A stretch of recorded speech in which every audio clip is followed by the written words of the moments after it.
మాజీ ముఖ్యమంత్రి వైఎస్ఆర్సీపీ అధినేత వైఎస్ జగన్మోహన్ రెడ్డి పిలుపు మేరకే నియోజకవర్గంలో కోటి సంతకాల సేకరణ చేపడుతున్నట్లు మాజీ ఎమ్మెల్యే మేకా వెంకట ప్రతాప్ అప్పారావు పిలుపునిచ్చారు.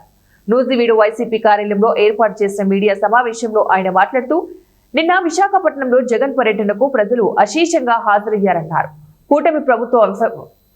కూటమి ప్రభుత్వ వైఫల్యాలను ప్రజలకు తెలియజేసేందుకు మా అధినేత జగన్మోహన్ రెడ్డి రాష్ట్ర వ్యాప్తంగా పర్యటిస్తూ ప్రజలకు కూటమి ప్రభుత్వ పాలనలో ప్రజలు తీవ్రంగా ఎదుర్కొంటున్న సమస్యలు, ప్రభుత్వ హాస్పిటల్స్ ను ప్రైవేటు రంగ సంస్థలకు అప్పగించడం, ఆరోగ్యశ్రీ ద్వారా లబ్ధిదారులకు అందించవలసిన బకాయిలు తదితర సమస్యలపై రచ్చబండ కార్యక్రమాన్ని నిర్వహించడం జరుగుతోందన్నారు. మరి ప్రజలందరూ వేలాదిగా వచ్చేవాడికి ఏంటంటే పోలీసు వాళ్ళు కూడా చేతి అక్కడి నుంచి పారిపోవడం జరిగింది. నిన్న కూడా విశాఖపట్నంలో చెప్తున్నాం. మరి ఇవన్నీ కూడా మేము ఏంటంటే ఎందుకు చెప్తున్నాం అంటే, రాబోయే రోజుల్లో కూడా మరి గవర్నమెంట్ చేసేటువంటి ఈ